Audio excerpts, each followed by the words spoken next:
gaming worldwide is referred to the video games industry.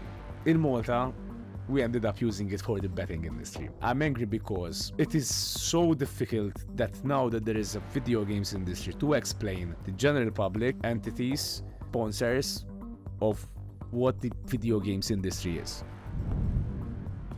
Esports events started to happen in stadiums or arenas with a stage and a live audience. And we said, let's try and experiment and bring it to our events. That was quite a slow introduction to modern esports.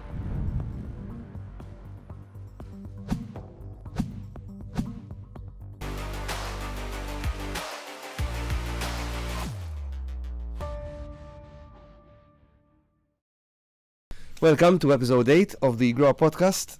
I'm Dan, and today we have Kersten. Hi Kersten, welcome on board. Hi Daniel, thank you very much for the invite.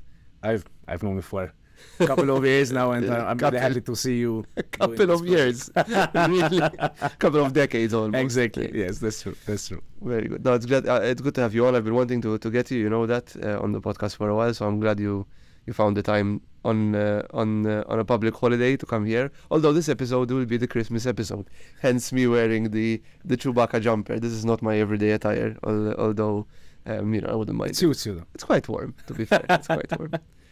So Kersten, thank you for coming again. Obviously, this will be a very much a gaming related episode. I know this is probably the second episode now where I'll talk about gaming, but I'm a gamer by heart, as are you. As are you. So why not talk about my favorite topic? But you managed to build the gaming scene in Malta to the next level, which is something that I respect you a lot for, and I am very thankful for the work that you've done for the community, because gaming when we were young, when we started, was a different scene. It was very active, I think, but then it kind of died down. Yes, I mean, it was more underground, to use that term. Yes. But yes, nowadays it's much more trendy. It's cool. You have tournaments filling up stadiums. So yes, it was a major shift from when we used to compete back in parish halls and tombola halls. So yes, it's been a while. It's been a while, and I do miss it though. I mean, even like the generation itself dictated how gaming evolved, because obviously back then we used to enjoy meeting up in LAN parties, people that we used to play online on an everyday basis. We were looking forward to like meet up and compete, but it was I wouldn't change it for anything else. Like my teenagers were 14, 15 years old and going to LAN parties, right? It was more underground. It was less mainstream than it is these days. Exactly. But it was a weekend away to meet up with friends. That's true. And I mean, like the fact that we used to play online and we used to speak with our friends and our competitors on a daily basis, and then we meet up for a 3-day LAN party. As a teenager, it's nice being away from home with your friends, and actually like someone like myself who is like a huge competitive person, to take it even seriously. I have no idea what that feels like. I'm a bad loser, so I want to win. But that was fun. And the fact that in the morning we're playing, in the evening there were a couple of events that we even went out together. Like you go to a club in Pajavan and you see 60 people there. That's where in the morning you were.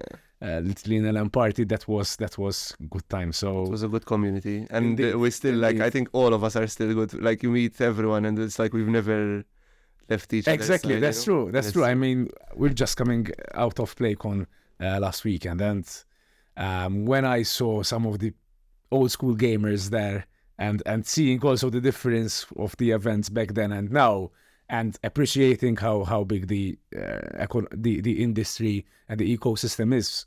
I think that sort of warms my heart, because they appreciate the effort being done as well. And I think I know you're humbled by it, but it's because of you. It's because of you and your team and all the work you do, right? Because if it wasn't for you, no one would do these events. So if I may take the time and explain a bit what happened and how it all started, to be honest with you, I think yes, if I may say that the way modern esports is, I think I was personally one of the biggest factors in that. And basically, because of this, so there was a period where there was like a dark ages where no events were happening. So I wasn't the first that organized events, me and my colleagues. Back when I was a teenager, there were other communities like Play Reaction, Landtrax, all these names. Probably people are saying, oh, what the hell are these names? You know? Yes. And they actually used to organize LAN parties, but unfortunately, the economical input on that wasn't as stable as nowadays. So it wasn't that easy for them to say, okay, I'm going to pursue a career or open a business and organize gaming events as a career. So all of them, when they grew, they ended up focusing more on their career, on their families. And there was, as I said, there was a period where no events were happening. And call it luck or call it timing, but that was when I was actually studying at MCAST. And we had one of the assignments, we had to do a software project where we basically implemented everything that we were learning. And back then, I was working with a company called Prio Studios, and it was run by Mark, Josef, and Gabriel. Mark and Josef, maybe you've heard their nicknames. So Josef was Hexa. He used to play Call of Duty, and Mark was Delph. He used to play E.T. And when I mentioned that I was working on this school project and I wanted to do a gaming community, they immediately jumped on it and told me, like, listen, let's do it. We're more than happy to mentor you and tutor you in this journey. So I found a lot of help from their side. And obviously working on something that I love and obviously doing a school assignment was something that was a joyful period for me. And then I approached Kurt and Andrea, who are basically my two main partners nowadays. Although throughout the years, people change as well, and we have new directors as well and shareholders on board. But we'll get to that later. And I told them like, shall we organize a LAN party like we used to go to? And Kurt and Andrea immediately jumped on the idea. And I remember we organized our first event in 2012. And one of the most iconic venues within the old school gaming communities, which was the Nashar parish hall, basically. Yes, I know that reaction. I know that reaction.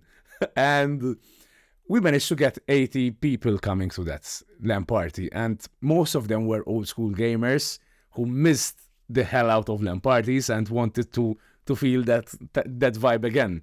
And when we saw that feedback, like, we're like, okay, that was at least all the work that we've put into. It's worth it. It's worth it. And that was our first event. Wooden tables, chairs. What was it called? It was Gamers LAN. Okay. So back then the company, or it was more a community back then, it was called gamers.com.mt, because we were lucky as well to have that domain. And obviously, since it was based on an online website, like on a community website, the name stuck as gamers.com.mt. And it was the first event called Gamers. To be honest with you, sometimes I go through this historic website. There is like a website where you see how the websites evolve. And I see the comparison between now and then, so it's quite a big difference. Jarring, of course.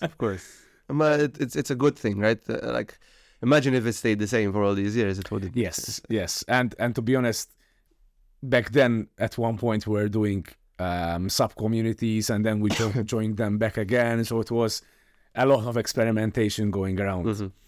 Then we were you full time on it at this point? No, not at all. I used to work as a developer, and on my free time, we used to meet up like in the evenings, me, Kurt, and Andre, mostly back then, and we used to see what we were going to do next. Because obviously, once we did our first event, people started liking our Facebook page, following up on our social media, and started to send us messages like, when are you going to organize the next event? Obviously, we had to balance out a lot of stuff, but back then, based on the availability we had, we only managed to do one event per year. And that goes to 2013 when we organized our first proper esports competition, which was called the Malta Esports Festival. So I played League there. yes, and that was the first event that started esports how we know it now in Malta. Why? Basically, one of the most important things that we said was to have a stage. So before that event, LAN parties or esports events or call them whatever you want back then, because it wasn't even called esports. No. Let's face it. They were literally LAN parties, rows of computers connected to a network and people playing against each other. Bring your own PC. Exactly. Which was the scariest drive ever. And I've been, as you know, I'm a father, right? And driving from hospital to the house in the first time, and anyone who has kids will tell you it's a very scary drive. But it was almost as scary as that, driving your PC back and from the LAN, especially as a 16-year-old. Yes. My baby's in You're telling your father, like, drive slowly, there's a bomb. I'm holding it like this. I'm acting as a That's true. as a shock absorber as well. Oh, crazy. That's true. That's true. Sorry, what were you saying? No. I mean, that's, again, good memories. And at that point, one of the biggest esports games nowadays, League of Legends, started to organize their events as well. And I think globally, Riot was a massive game changer to affecting how esports is nowadays. And we said, what's happening around us? And one of them was that esports events started to happen in stadiums or arenas with a stage and a live audience. And we said, let's try and experiment with that and bring it to our events. And it was the first time that we had a stage. We had like a seating for 50 people. And after the initial phases, so basically events used to be 3 days, Friday evening, Saturday and Sunday. Usually Friday evening and Saturday morning are group stages and then eliminations. Or if the bishop decides to pull the power. Exactly. So after the group stages, we decided that was when sort of the good teams are filtered. So we started handpicking the matches and putting them on stage. So that was the first time that actually teams had the experience of playing on a stage in front of an audience. So there is a new factor of pressure that you have to perform because people are watching you, and that was quite a nice introduction, slow introduction to modern esports, let's call it. So going from LAN parties to then performing in an esports scene on a stage, the adrenaline is definitely higher, because, and you can see people or you'll see the reaction of the crowd, especially when we played Overwatch, which had, I remember in MFCC, I think it was, I don't know if it was actually called PlayCon. No, because that one was the Motor Robotic Olympia. Yes. Actually, that we were part of that event. So that you were in the organizers. We were curating the esports arena, basically. That's cool. I remember that was very nerve-wracking. Yeah, and very nerve-wracking. So at that point, it happened where the general public were started to see esports. So that event was one of our first experiments to get esports into a public event, which has nothing to do with esports at all, to see the reaction of the general public. And people actually, when they were there and seeing the teams shouting and, it's like, and people who are actually following and know what's happening, cheering, they were stopping, sitting down and trying to understand. Obviously, Overwatch is not the best game to sit down and understand. But it was nice to see the people okay, something is happening here, So they were stopping and following. Good times. That was my last live competition, I think, and it will be my last. I'm not gonna do it again. Never say never. No, too old for that stuff. No, my heart can't keep up, I think. So okay, so great. So we talked a bit about the evolution and how it started, but at what point did you decide, I can do this full time? That was end of 2018, beginning of 2019.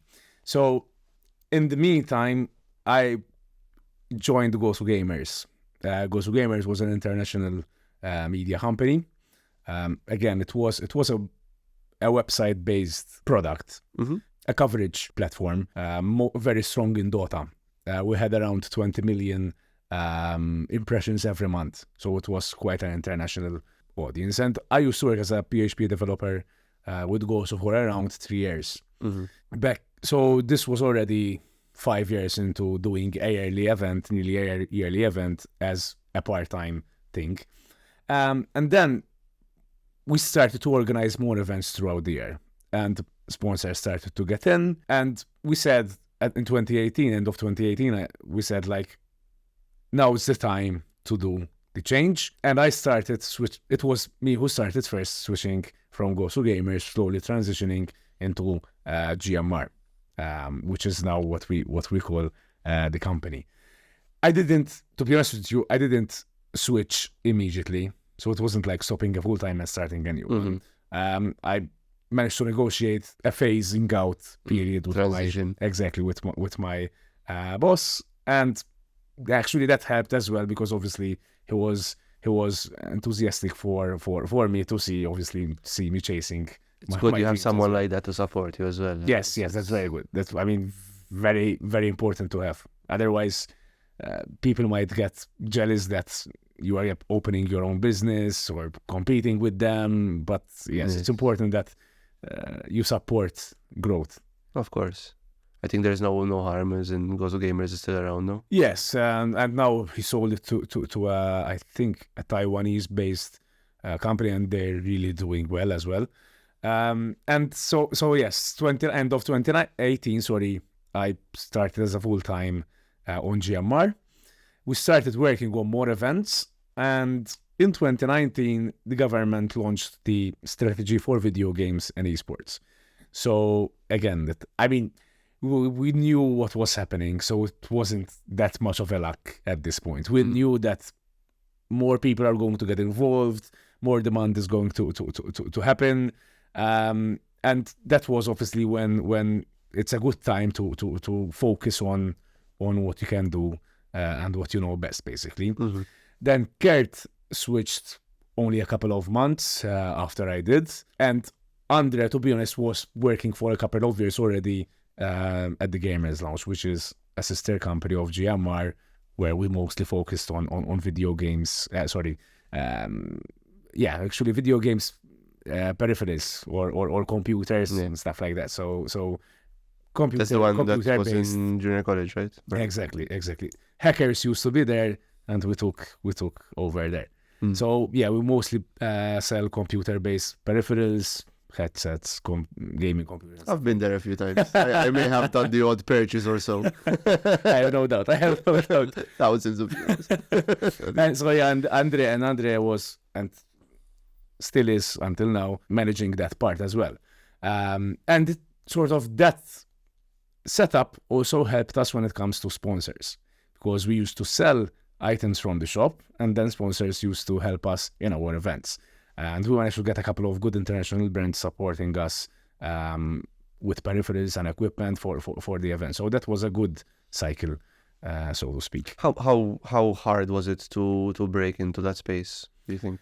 To be honest, not that hard, because back then there were like the big computer stores locally who used to have a small section of gaming focused equipment.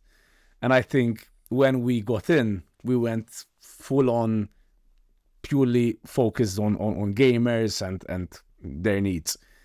Some people might call it a niche, but I think nowadays it's much more than a niche. Probably nearly everyone. It's almost the other way around now when you walk into a computer store, which is mostly gamer stuff. Because those are the whales of the industry, as in how much they spend money. You know, they know what they want, and they will just buy it. That's true. And from that regard, it's not that easy sometimes to dealing with clients, because some of the clients know more than you do. So. Yeah. You walk in, it's like, Hi there. Is there a project you're working on? I know more than you. All right. we have a lot of those, but it's good, because they, on the other hand, you enjoy working with them because they know what they want. Yeah, you know. And we saw that, like, the demand for gaming equipment during COVID. Because, and this is a surprising fact, to be honest, so to speak. During COVID, many people were at home. Many people didn't have anything to do. So gamers that used to play a couple of years back and stopped returned to gaming. So they came to buy equipment to handle the new games and stuff like that. And even people who were working from home and needed a comfortable chair, for example. So there was this ergonomic mouse. Exactly. Right? So there was this trend of gaming chairs, which I believe we started as well as a shop. The fact that they are so well made for long hours and support back and neck and repetitive strain injuries, that nowadays, even if you walk into a boardroom of a corporate office, you see gaming chairs. Yeah. So, and that was a huge spike in sales during COVID for that and monitors mostly. I'm gonna be honest. When going through COVID, I remember when people were complaining, "Oh, I'm so tired of being home all the time." I'm like, I'm fucking loving this, man. That's true. That was probably my golden years. I think gamers suffered the least. I don't think gamers suffered at all. I think gamers actually relished in the lockdown rather than suffering. I'm not gonna lie, you know. But it's because we had a couple of discussions about this with my friends, and that shows how gaming as a hobby can be useful. Like, maybe not the word useful, but the fact that it's like a normal day for us, that you run on Discord. I haven't seen the sun in 5 days, so what? Exactly. I mean, as it might sound bad, but if you ended up nearly losing your mind because you have nothing to do, it shows that on a daily basis, your social life might not be as good as you think. I agree. I think there's also a lot of the times people say, when I mention that I like gaming, I'm in my mid-30s now, and I'm like, I like gaming. I was like, "How do you play PlayStation?" I was like, no, I'm not that type of gamer. I am a gamer. I'm the type of gamer. Proper gamer. I'm the type of gamer that people warn you about. And they'll be like, like, doesn't it get lonely all the time? I was like, I'm sorry, like, I'm literally in touch with my friends every single day. That's true. And we stream games to each other, and we get on cam as well sometimes. Not that I do now, but there are kids, like the kids these days, they use via Discord. They just switch their cams on. I don't, because who the hell wants to see me? But I get to spend time with my friends every single day. Even now, after put the kids to bed, after we've had dinner and everything, and we just sit and game for a couple of hours. That's true. That's an advantage over everyone else that has to go out, and you go out, you end up spending money, whereas I'm at home and I'm not. It's just my electricity and my internet, really. So people don't understand that the technology has advanced so much now that you can have great times online. I think this week or we're playing World of Warcraft, and the game was down for a while, and we ended up playing like the sketch Pictionary style game on Discord, and we had the best time. I think Joanne is there because she was part of it, and it was insanely fun. We laughed our asses, like we were crying laughing. All of us who are in our 30s, we've got professional careers, we've got kids and everything. We're just sitting there laughing our asses off, playing Pictionary online, for over 2 hours. Yeah. And I don't think that there's anything wrong with that at all. No, not at all. I mean, I think. So this is one of the hottest topics that I get into discussing with people who don't understand video games. So first of all, you need to understand what it means to enjoy playing a video game, because if you don't play a video game nowadays, you either watch Netflix or you scroll on your social media. So First of all, you're also looking at a screen. So the argument of you're just looking at a screen doesn't hold anymore, because if you're not playing a video game, you're still looking at it. You're not going to find me disagreeing with anything you're about to say, by the way. I'm just going to nod my head in agreement. So that's step one. Secondly, the fact that the video games industry is bigger than the music industry and film industry combined shows the strength of an entertainment platform that it is nowadays. So you have this immersive storylines. Like this week, Grand Theft Auto 6 trailer was launched. It crashed records in Goosebumps. 24 hours. Yeah. It's like a pop culture phenomena that everyone is jumping. I was at my barber, and even people who doesn't play video games are like, okay, GTA 6, I'm going to buy a PlayStation, I'm going to play GTA 6. And that shows what the effect that it can give as an entertaining platform. So I totally get what you mean by, even if your game was unplayable for a couple of hours, you managed to find a replacement and give you that Yes. like connection and adrenaline rush to, because obviously you get competitive still. No, me. But it's that's the fun part of it, right? So And there's two elements, and let's get into this topic, right? So I speak to parents as well who have maybe teenage kids who spend a lot of time gaming. I'm like, oh, they're always on their bloody game, and I'm like, I was always on my games, and I turned out yeah, fairly relatively okay. I'm a bit weird, but who isn't, right? And I think gaming helped me get into the tech world a lot. So obviously it got me interested in building computers and stuff like that, because I always wanted a powerful machine. Especially when like we're playing first-person shooters back in the day, you need like frames where like currency, like gold, very important. You had to capture 250 FPS in COD, remember? So you get into technology. I think you have really good, healthy social interactions online as well.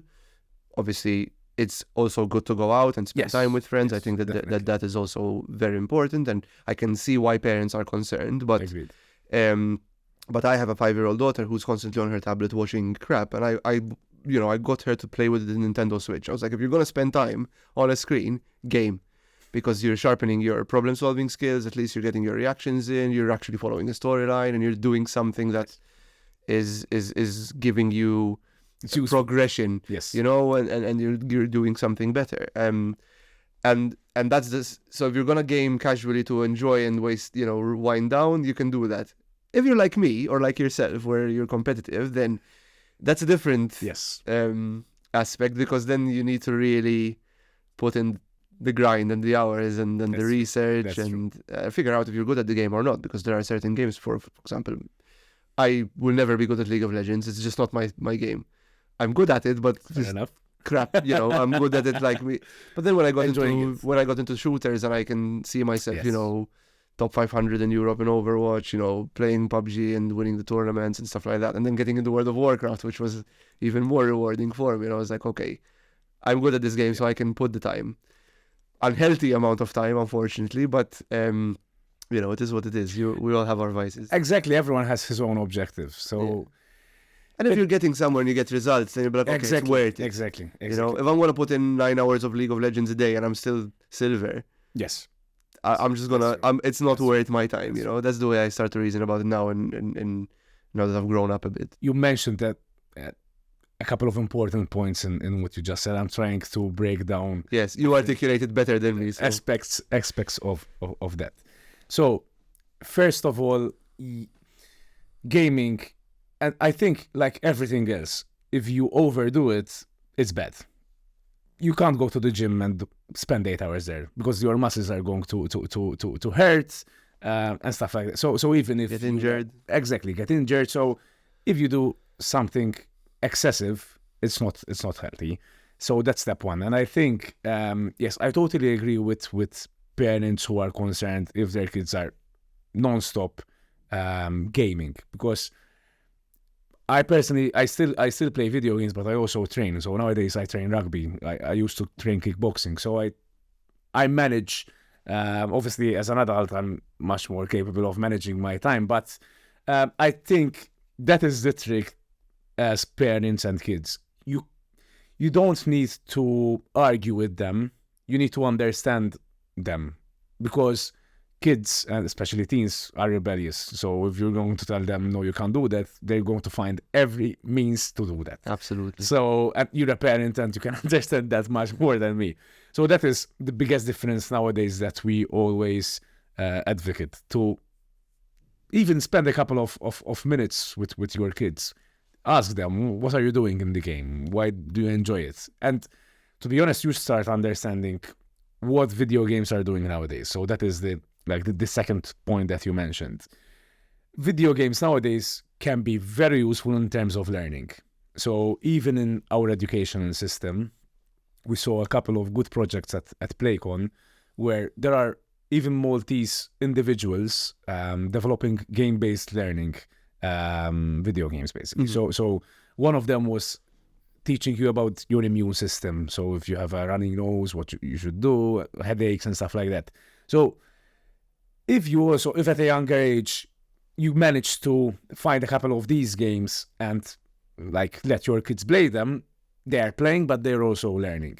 And there is a lot of studies going on at the moment about this. So the whole educational system needs a lot of improvements. I think so. It's not just sitting there learning everything by heart and like going to your exam and repeating everything. That is a lot of old school stuff that everything needs to change. And video games is actually playing a very important part in this. So yes, the second point is that video games can be very useful if done well.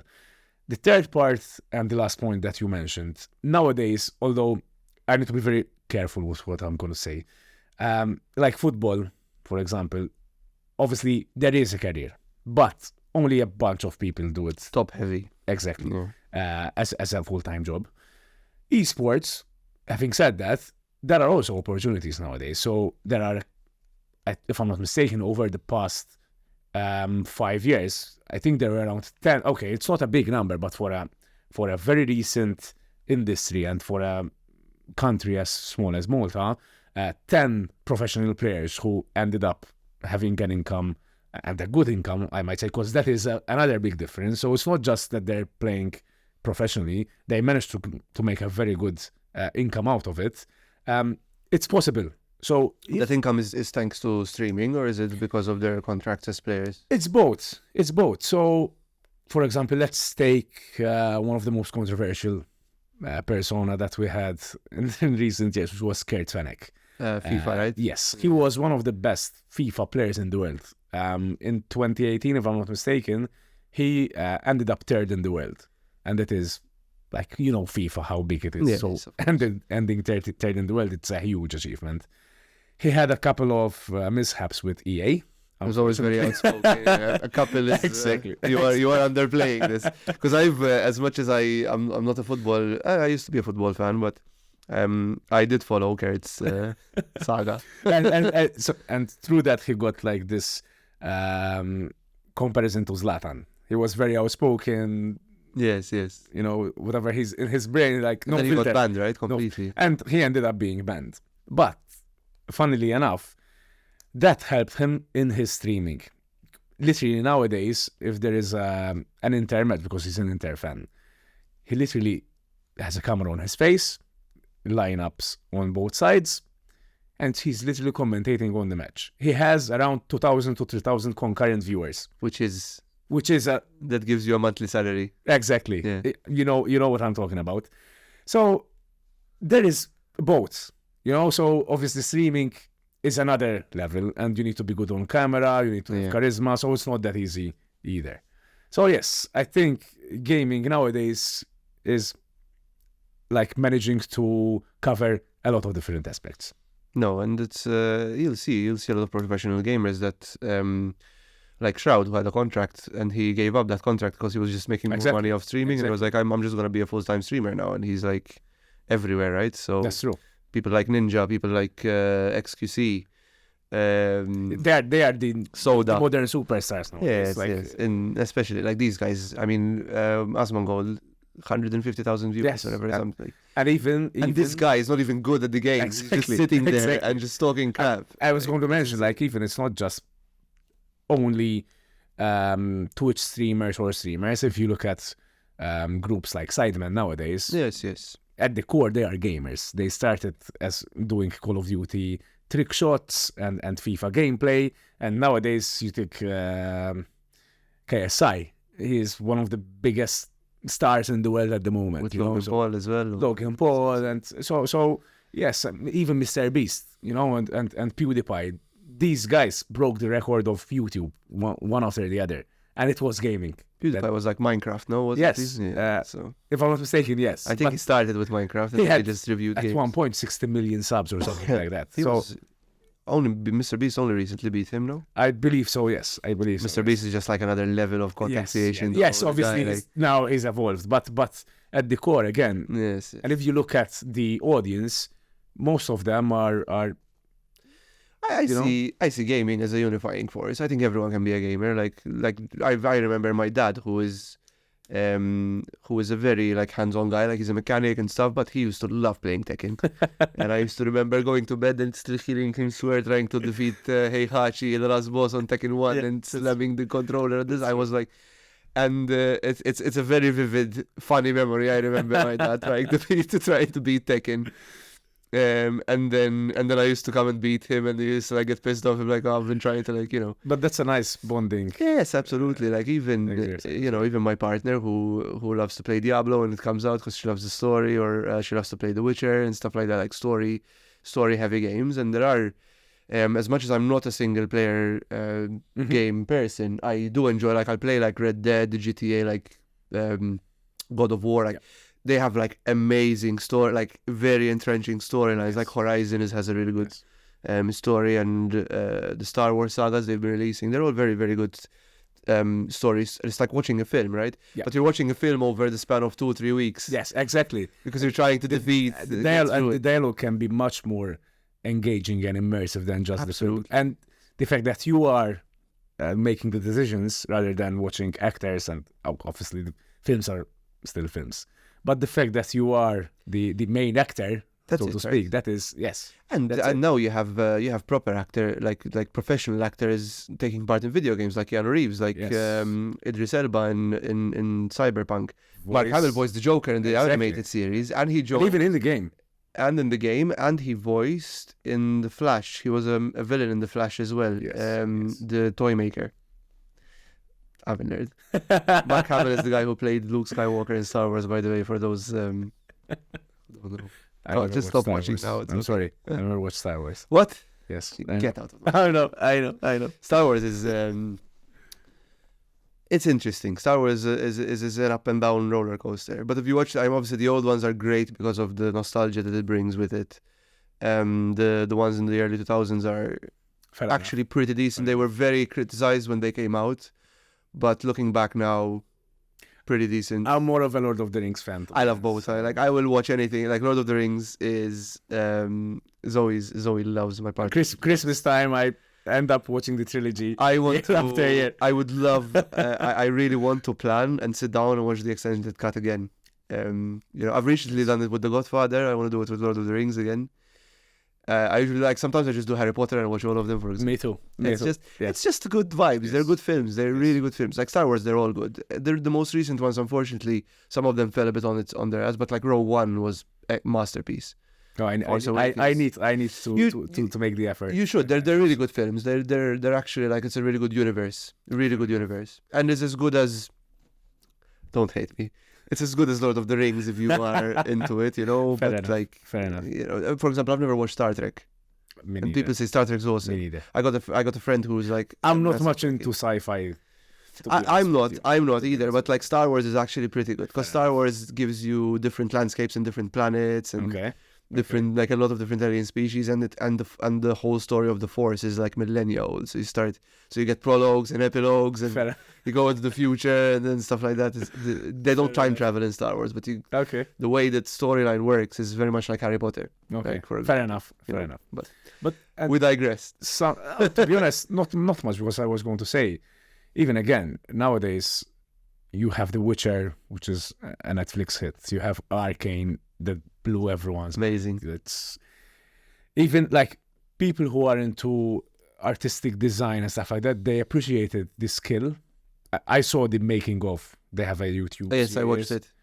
It's all drawn, right? When Yes, we're talking about Arcane. Yes. There's not a lot, but it's not like 3D. No, modeling. it was a mix of 2D and 3D. It's just a lot of use of shadows. Exactly. And like stuff like that. So, and to be honest, I'm a bit of a Riot fanboy, to be honest with you, because they always find how to up their level. So, as I said, esports, I think Riot were the game changers for how we know esports nowadays. League change. League of Legends, and they started doing the world champions and stages. They started inviting Imagine Dragons, Lil Nas to do their anthems. It's like Zed, they are all, worldwide pop stars and DJs and whatever. They also did Arcane, which again, from a artistic point of view, it was something that even the storytelling was and even you hear them speaking, they were like close to shutting it down because they weren't capable of doing it. So they had to find new technologies to produce exactly. So again, Last of Us again was another huge hit on HBO. So yes, I think it is getting. I know I'm a bit of a broken record, but I think gaming nowadays is getting more into the fabric of daily. It used to be a taboo in terms of only nerds play video games. Exactly. Now, like why don't you game a bit, right? And get into it. And I think has its benefits. I think we were talking before we started filming that I was focusing on the podcast and the new job very recently, and I kind of just toned down on the gaming bit. And I needed to get back into it because I was I had nothing else to take the stress away from all the hustle and bustle, right? So it does serve a bit of as an outlet and as an escape. Obviously everything in moderation, as you said, and I've been guilty, and you've probably been guilty of dysregulating the amount of hours we put into video games. But you know what? I don't regret, to be honest, that much. I think all this journey that even having GMR and organizing PlayQuan and other events, it started because I wanted to make a video game at the end of the day. When I used to play Call of Duty, one of the things that fascinated me was when you have these mods and you need to go into the code, so to speak, and understand what you can modify to make your game better in terms of having an advantage over your opponent, like turning off your bullet marks or the shadows or the clouds and stuff like that. So, and that was the first step, like, okay, the fact that you can, and this is something that I really still want to do, the fact that you are building something of your own in terms of a universe, because obviously, okay, you can't tell me like if you're building a business, you're building something of your own, but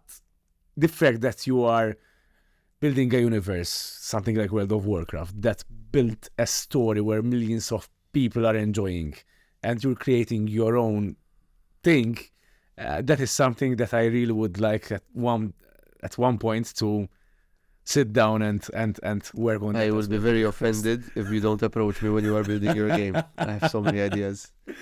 I unfortunately lack the technical knowledge of how to develop, but as you said, there's so many different levers to build a game. It's not just designing it and polishing it. There needs to be a backstory, and because you have people that get entrenched in the storyline, you get people that are entrenched in the character and the way the character acts, right? So you need to design. You have to do character design and character. It's like a movie. It's literally the same, like writing a book. It's just obviously done on a laptop. That's true. Using but motion control. I think that is also something else that we are trying to educate the general public about. So basically, the video games industry in Malta is very, very young. Officially, a strategy was launched in 2019. So that is 5 years ago. 5 years, right? Four. So it'll be 5 soon. 2 years with COVID. So that's 3 years. And it's not just about development or coding, because people think that it's only about the development part of it. But there are also, to be honest, there are careers that maybe in other local industries, they are limited. What type of careers? For example, script writing, which we know that the Maltese theatric and film industry is not that, although it's picking up as well. It has. I had a guest here, Ludwig, who we were talking about it. It's definitely got better in the last decade. It's got better. But now you can bridge your skill between the industries. So if you're a good script writer, games need to have a good dialogue. Of course. And the scriptwriter is a very important role.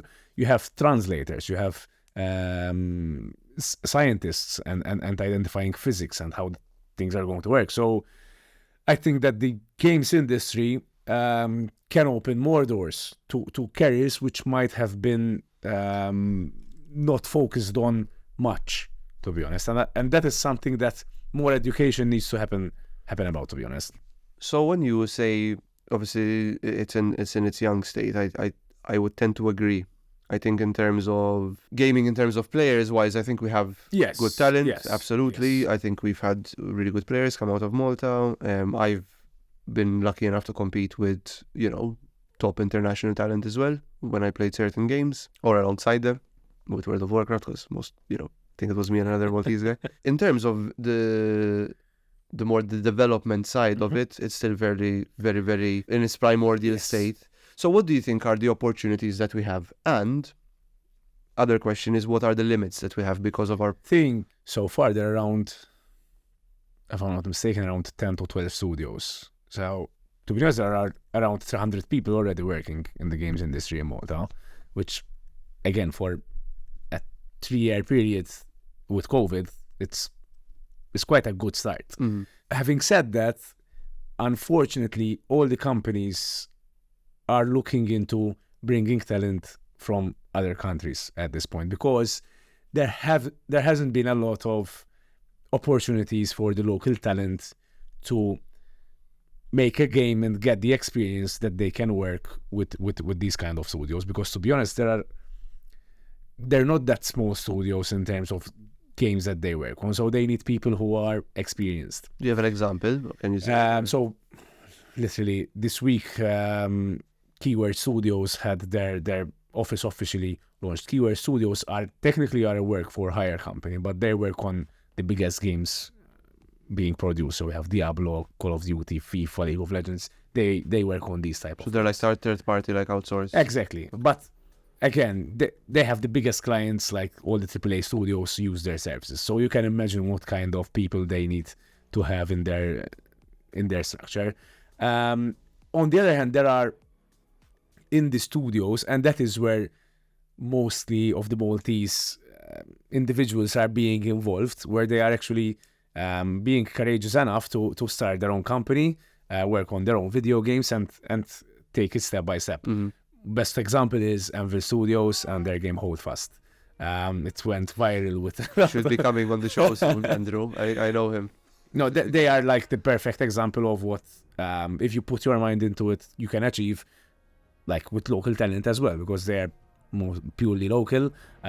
Started with 3 people, and if I'm not mistaken, they're around 15 or 20 people. They're doing well. So yeah, and the second one, did it come out? I think they're releasing Holdfast too. Yes, but they're working on some other projects as well.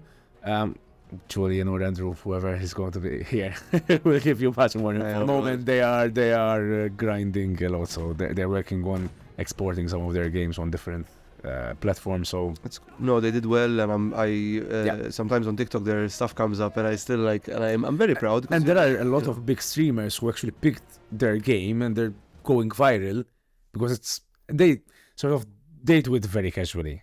It's not like this big esports game or a AAA game, but they did it so well that the community enjoyed it, and their promotion is the community itself. Yes. So a good game promotes itself. Like, I mean, any game that has, when you look at Riot, League of Legends, the MOBA era, when there was other Heroes of New Earth, so many MOBAs were being released, and Riot was still in its infancy. It wasn't that big developer. These were Dota modders. Exactly. And they built this now multi-billion-dollar company through a video game, but the design was so good, it just advertised itself. Exactly. Right? Exactly.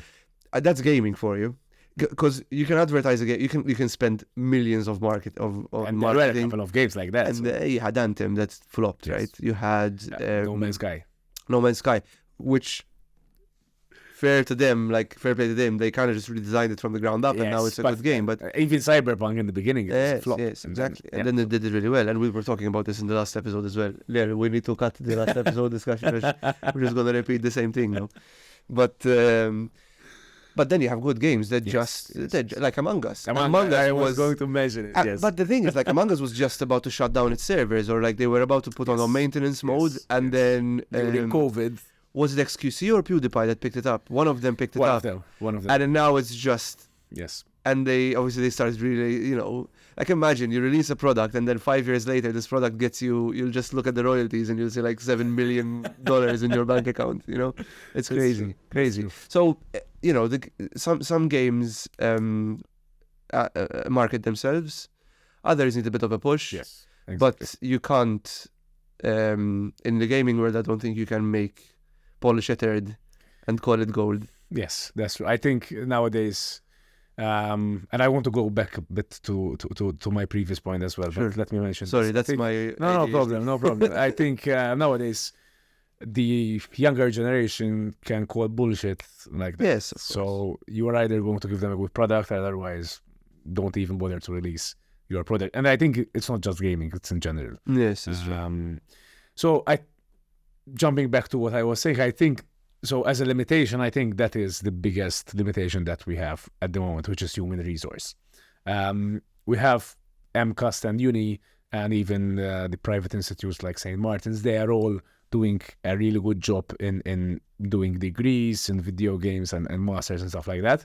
And they are actually preparing the next generation of students to be able to find an entry-level job into this industry.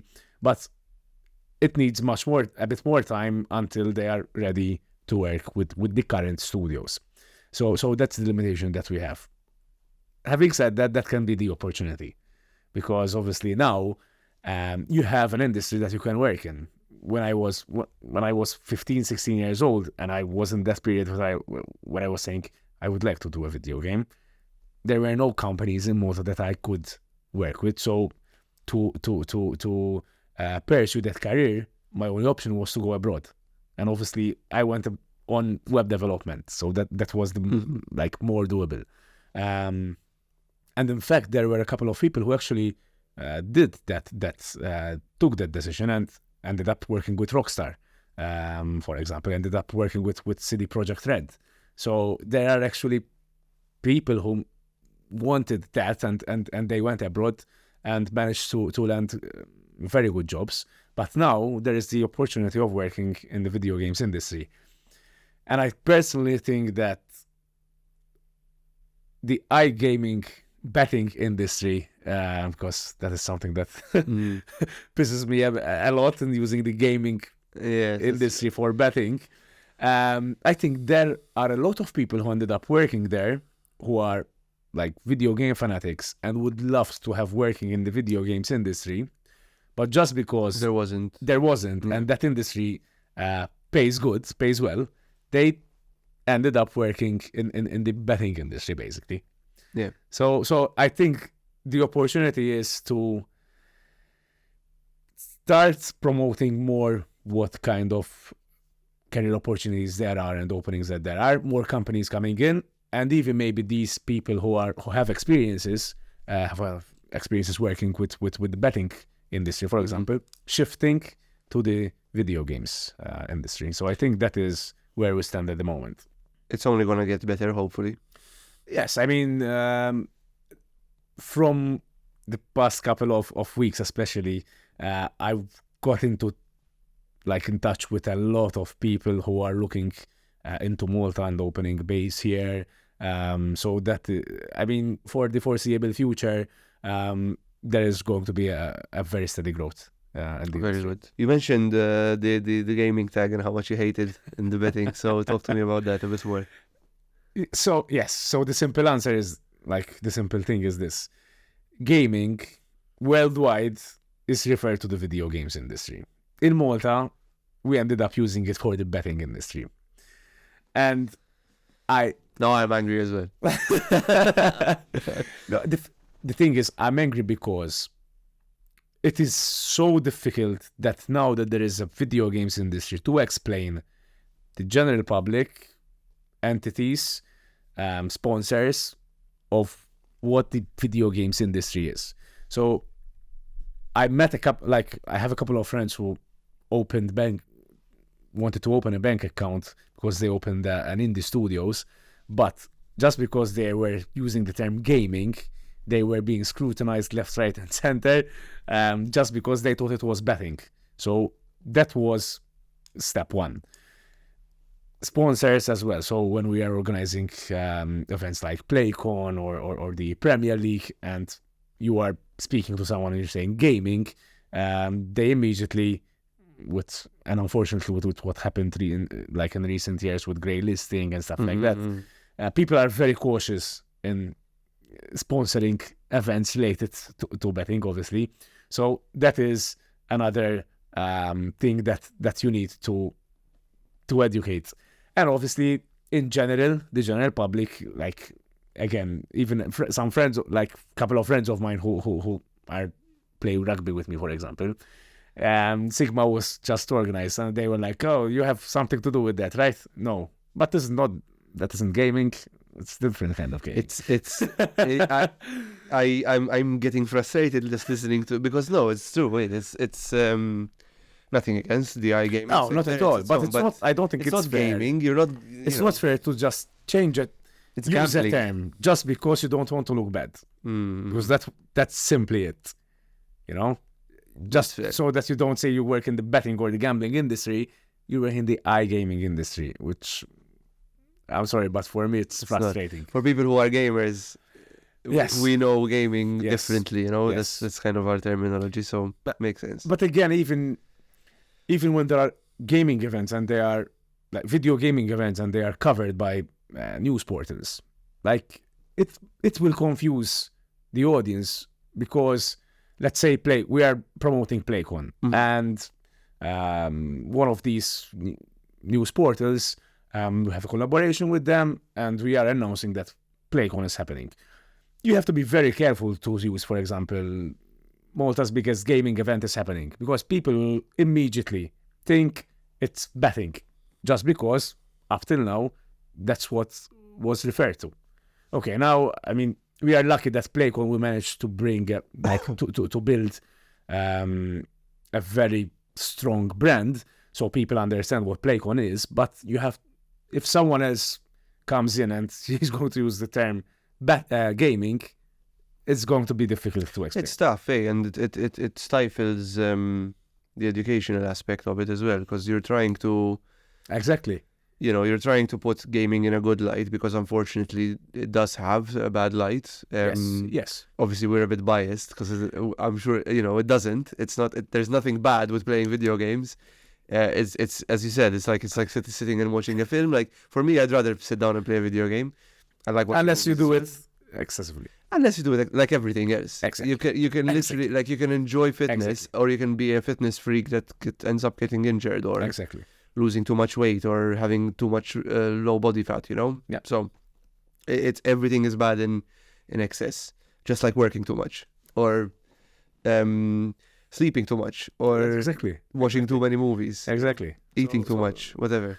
And we are in a place that, to be honest, if I have to give credit where it's due, the iGaming industry, if you ask a foreigner, what do you think about gambling? Probably they're going to be, it's a bad hobby, or, it's like making money off people's vices. In Malta, it's like, yes, the iGaming industry is good. You can get paid well, you can get good salary, get a nice apartment. So on that front, I would hats off to them, because they managed to shape something which looks bad, but in a positive light. And I think that's what we have to do with the video games industry, where we are always saying that parents might need to understand their kids better, etc., etc. But if we manage to package it this way, then they will be, okay, so that there is a career, they can get good salaries and have like a proper life. I see that. So love and hate relationship. Yes, and to be honest, when it comes to esports, betting is getting on board as well. Yeah. I mean, we talked about this last episode as well. Last episode was more about compliance and legalities. Fair enough. But the release of loot boxes, we talked about it in Battlefront, caused a massive stir, so without getting into too much detail, No, because no, this was a half an hour agreed, discussion agreed. on loot boxes, but it is basic psychology at the end of the day. Gaming companies, video games companies, there are companies that will try and take advantage of their player base. I mean, Mobile games are all incredibly much more addictive than. Oh, absolutely. They're console designed to be games, yes. addictive. They're designed to keep you there and to pay money, right? But you get FIFA is one of them as well. We talked about this as well, but you got FIFA Ultimate Team. Isn't like you end up buying. It's AFC, you know. Is it? Oh yeah, whatever. I bought it as well.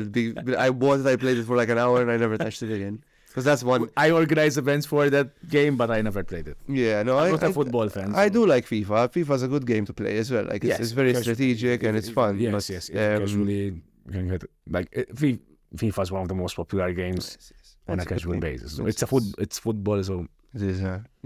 It combines the world of but that's again right. That's one more advantage of video games. Is like, for example, okay, maybe you're not very good at football, or you've never had the opportunity, or you've become injured and you can't play, but you can sit and actually get immersed in the game with your favorite players, and you're controlling, your superstar player that you can create and all that. So there's plenty of. I need to stop moving my hand because there is going to tell me I'm covering the camera when I'm talking. But to be honest, we saw this a lot during another competition that we organized, which is the Malta Premier League.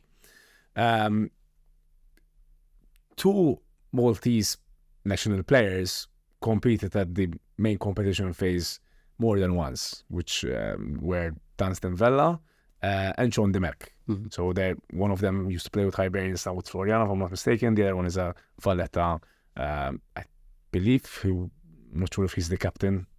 Anyways, but they are good at it because they use their real life football knowledge into the game. And it's nice to see, like, you have a perfect example of a healthy, or let's say an individual with a healthy hobby, which is football, but still showing his skills in esports, which is like that is for us is the biggest use case of when people ask us, like, but isn't it unhealthy? Like, look at these guys. They are Maltese national players and they play competitively on esports competition. And you'll see, but even like, so it's not just obviously this is just a one-off, because you see a lot of footballers are very good at playing FIFA, obviously, because they know they know the game, they live and breathe the game. Like when we have a good relationship with the Malta FA, obviously, because we organize the Premier League with them. Our office is in the National Stadium, so funnily enough, it's where our first esports festival, the same building, but a different floor. So we have a good relationship with them.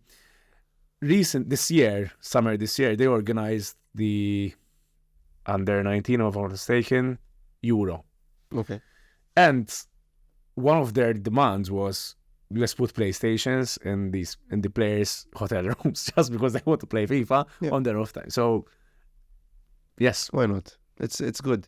And there's that mixture, and there's that again, it's just, and it's not gonna go away, because obviously technology is getting more and more immersive with everyday life and all that. So it's just gonna keep getting more and more accessible and more fun. Hopefully, we'll see.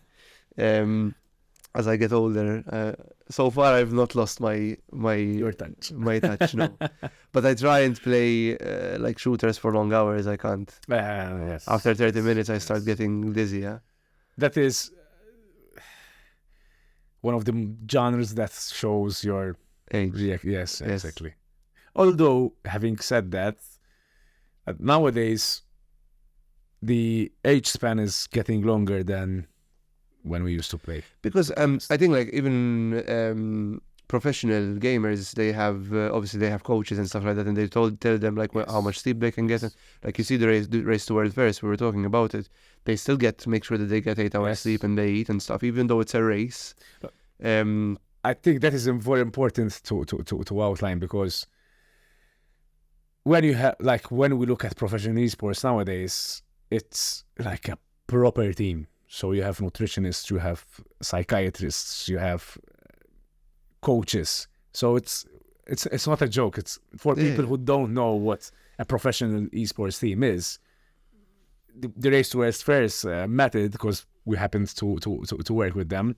Apart from their players, they had 7 or 8 analysts who are analyzing the data, telling them what to do. They design their week auras Exactly. as they go along. Exactly. So they're using the logs to figure out what's happening, and every time they progress the boss to a next stage, without getting too much detail because our audience will be lost here. But when they get to a later stage or they see a new phase, they literally try and survive as long as possible so they can get data and figure out how to modify their comp to kill it quicker. Eh? And it's such a big thing. Like the World of Warcraft Race to World First is always awesome to watch. Like I don't like watching streams that much, but I always make sure I follow it. Yeah, me too. It's just super fun. There's a couple of streams that I watch, like League of Legends Worlds. I watch. Yeah, I kind of watch Worlds, especially for the opening. Yeah, I want to. I want to see the show, and to be honest, it helps me understand a bit like what to look at. Which is, you know? I'll stop you for a second because I think that's what you guys did, is that you brought that bit at home. You know, like when we showed up in that first tournament you did, and I was like.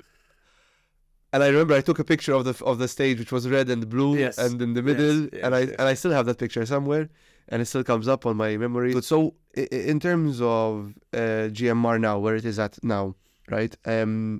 What has changed from in the last 3-4 years? That I know that you've eliminated some things from the organization to focus more on others. So talk me a bit through more that and where you're headed. So nowadays, because I think I stopped a bit on my journey earlier to where we are nowadays. So we are a team of 5 full-timers nowadays, and we work a lot with subcontractors and freelancers. So we just finished PlayCon and we took the yearly end of event photo. If I'm not mistaken, we were around 25 to 30 people. And I saw that, and that include the media team, designers, stage managers, floor managers. So we work a lot on an event by event, like project-based contractors. Although, to be honest, more demand is coming in, so we will definitely be looking into recruiting more people as a full-time job with us as well. So obviously, PlayCon being our biggest event of the year, we have other events going on as well. So another big one that we organize nowadays, the 5th season is starting is the Malta Premier League, as I was just mentioning. That is, so for us, that is also another huge achievement because it's production based in terms of last year we managed to land a deal with the national broadcaster, TVM Sports, to showcase esports, live esports on a national station. So for us, that was like another huge achievement to say, this is where esports is going. And that is, rather than a weekend event, although PlayCon takes much more months to organize that weekend. We talked in the summer, right? And you were yes, we started working on PlayCon around May this year. And year after year, the preparation is growing. So probably early next year, we'll start on the next edition immediately.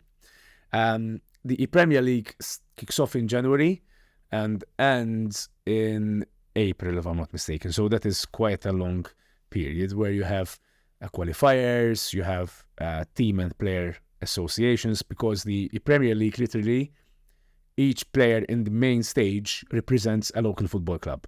So we have the rights of the football clubs. The football clubs themselves also help us promote the competition. So when we take photos of the players and we announce the match days, they also share it, even live streaming and stuff like that. And then on a weekly basis, we have a program on TVM Sports. So that requires a lot of weekly preparations, post-productions. I'm pretty sure that you guys know what that involves. We have a small taste of it. I don't think it's at that level, but having to churn out content consistently is definitely a challenge. That's a different like a 4 months project. Yes. And this year is like literally a couple of days ago, we also launched a Rainbow Six Siege competition. Okay. Now, this is more targeted to international audience. So we have European qualifiers, and we're expecting 6 teams to be in the finals and live finals in Malta. The reason of doing this is to promote Malta as a esports destination hub, which is something that's being done also with the likes of ESL, which brought one of their biggest products here with the Pro League. And again, that will kick off in December and ends in March. Again, a lot of production and content being produced on a weekly basis. So that is like the next upcoming projects. We already, as I said, during that period, we will start working on PlayCon next year. And nowadays, we also do some third-party events and projects, tech-related as well, mostly event organization. So is that what GMR wants to focus on now? Events? Yes. Is that what you want to be super good at that and focus on? Yes. that one? I mean, our bread and butter is events. Although with the current skill set that we have, we are also servicing third-party clients with even media production help. So graphic design, video editing, social media content. Again, mostly related to tech. So it's not just that we service anyone randomly. We need to be sure that we know what we're talking about. Know the subject. Exactly. Yeah. Exactly. Wish you the best of luck. I hope you do well. Well, Thank you. I mean, you guys are doing amazing anyway. So exciting. And I wish I could say I attended PlayCon because I didn't make it, unfortunately. I planned to. I'm sorry. But I'll should have said that. I'll buy the jersey. I'll buy one of those jerseys. There's always next year. So I noticed you have the PlayCon jersey there. Have you got available for me? Hopefully yes, because we literally launched them during the event, and the hoodies did really well. So, but we'll get more. So I'm a big hoodie head. I make sure we get one for you. All right, thank you. No, I'll buy one off you. Don't worry. That will be my my support to PlayCon. Yes, my contribution to PlayCon. Cool. And I think in terms of events now, what do you see that you're going to be doing differently in terms of the way the events are planned? So obviously in terms of PlayCon, from what I've seen and what I've heard from friends that have gone there as well, is that, it's bigger and better than any of the other events you've done. There was a good plethora of games that were being showcased there and competing as well. I think there was Rocket League, there was Tekken. Yes. The main esports games were there. Yeah, and the main. So was there like League and all that as well? There was League, Counter-Strike, Rocket League, FIFA, Tekken, Super Smash, Pokemon. So okay, cool. So how do you? What are the challenges in planning events like these? How do you keep it fresh? Because you don't want people to come and see the same thing, right? Yes. Because then they will stop coming. Yes, that's true. So our biggest objective next year is to bring original games, in terms of not games that you play on a daily basis. It could be that they are indie games. So companies who are at an early stage or nearly like launching their game, and they have an exclusive launch at PlayCon. So these are games that you're not, again, as I'm saying, you're not playing on a daily basis, but you go to PlayCon and you are experiencing new games and giving feedback to the companies as well. So that's like... So essentially game testing. Exactly. But you are enjoying... Like you're playing exclusive games which are not going to play them until they are released. So that's step one. We are trying to also get licenses for AAA titles and hopefully exclusive access, early access to that as well. I was close to getting Prince of Persia this year. But unfortunately, so... They are releasing some... They're in January. So Ubisoft are releasing Prince of Persia. What's your favorite Prince of Persia game? The old one? Sands of Time, probably. Warrior Within, man. Warrior Within was a game, huh? And it had Godsmack in their soundtrack, which was insane. It's been a while. So I know, but I remember the soundtrack. I remember Warrior Within whenever you got chased by the Haka, the monster. and you get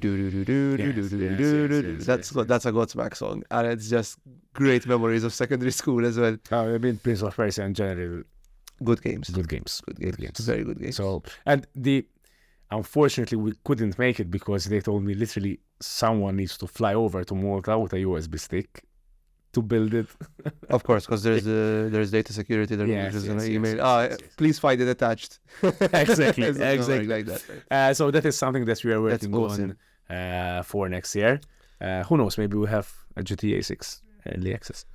Hey, do that, man. Good luck to you. Like so, will we ever have like an E3 in Malta, for example? I'm not sure because this is a very interesting question. Let me tell you why. So Gamescom is in Germany. How many people Maltese people that went to Gamescom? I know a few, but I'm in the gaming. It's Not much. No, Not much. two or three. So that is a bit of a mystery as well. Why? Because I've been to Gamescom 4 times and it's always mind-blowing. Like literally, if you are a gamer, you have to go to Gamescom once in your life for sure. So next time you go, tell me and I'll For cut a ticket with you. Next one. We're going to be there every year. Carl Soul Yes, is there. he always goes. Yeah, every year. And I'll come. he goes on a shopping spree, buying statues, merch, and everything. I do that in the UK. There's a shop called Mankind's, and they have all these like gamer stuff, and it's insane. I spend so much needless money for Fair stuff enough. that's just gonna be there and not used. But the fun of this is that you also get a lot of free stuff. Hmm. You have to wait long queues to play some of the games, sometimes even 3-4 hours. I want to go to BlizzCon at some point as well. Exactly. BlizzCon is in the US. So I'm not sure if we get an E3 kind of event. I think we still need to be a bit unique, because again, there is Gamescom. We are not going to compete with Gamescom.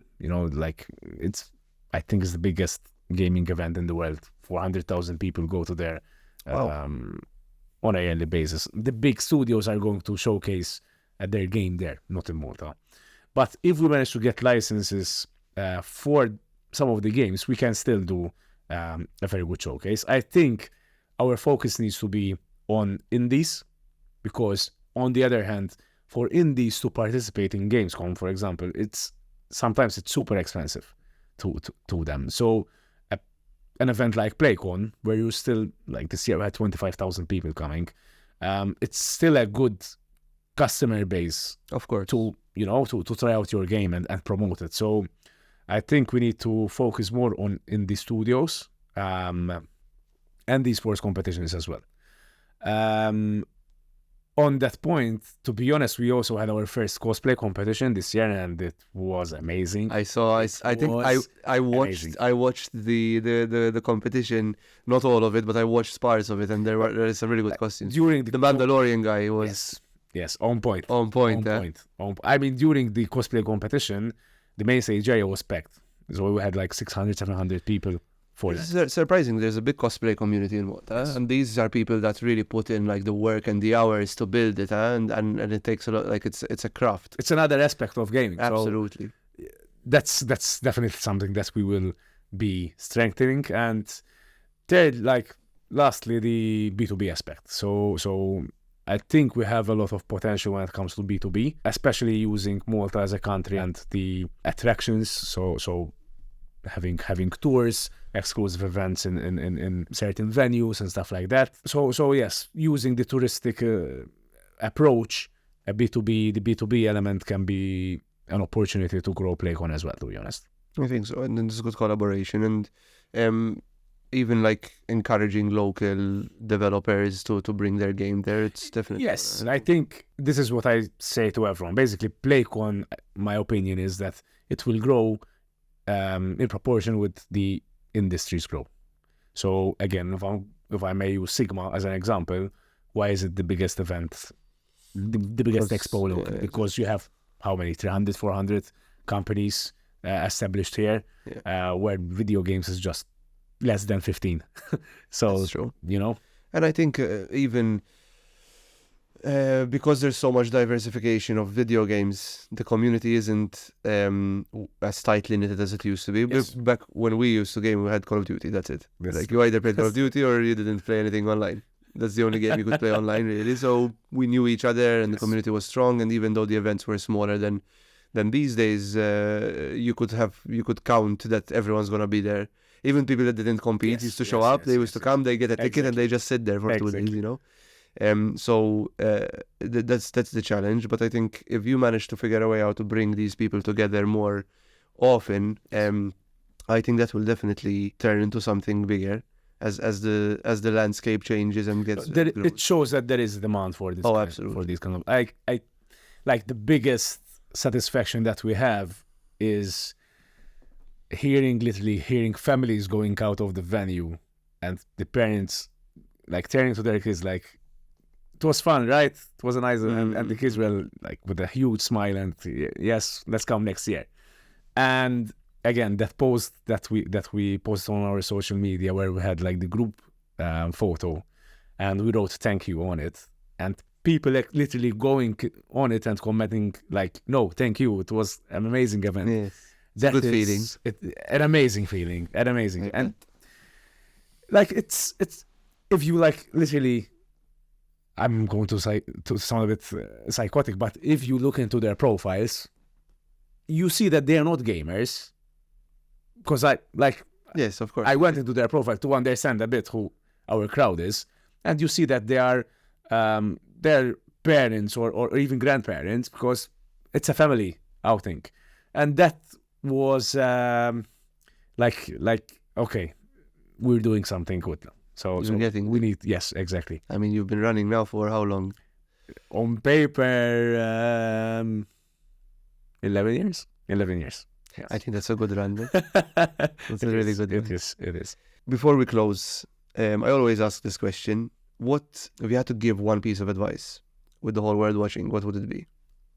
Honestly, I think let people do what they want. Like, unless they are affecting you in a bad way, you shouldn't tell them what to do and what not to do. Everyone has his own hobbies. Everyone has his own things to do. So I would say, like, live your life and let's live and let live. Live and let live. That is the best motto that I try to live by personally. I admit it's not always doable, but especially coming from a gaming background, I didn't want people to tell me you don't play video games. So I don't tell you don't go to the gym or don't do that. That was probably the most rage-inducing thing you could tell me when I was growing up as well. My parents were on and off in terms of how much they hated or loved me playing video games, but I can empathize very much on what you're saying. What are you always on your bloody computer? I was like, exactly. I could be out getting drunk. Exactly. And I'm here playing games. Agreed. Kersten, thank you for coming. This has been a really good conversation. Very, very agreeable conversation. I can't disagree with anything that you're saying because I'm also very biased, but very much interesting. And I really hope that you continue growing, and I wish you all the best, because ultimately you are growing the community that I love so much myself, that I've want my daughter to get involved in, I want my friends to get involved in, I want everyone to get involved in it, because the joy and the fun that I get out of video games and that you get out of video games is unparalleled for me. It's the thing I enjoy doing the most and have enjoyed throughout my whole life. So thank you for opening up and talking to us about your work and your passion and all the efforts, and I'm sure the sleepless nights you've had to get this off the ground and get all these events running. And thank you for coming on our show as well. Pleasure is all mine. So thank you actually for the invitation. I mean, it's very important that we speak as much as possible about this industry and to explain in detail, because there are not a lot of opportunities to do that. So conversations like this actually explain into more detail what's happening around us. So again, thank you. It's been a pleasure. So only the future knows what we might see you again. Exactly. We might have a booth at PlayCon. I don't know. If I have Exactly. enough money, I'll get a booth and we'll interview people in PlayCon. We'll do podcasts. we might have a live podcast there. So Why not? Let's do that. Awesome, man. Thanks, Daniel. Thank you very much. Thanks for coming.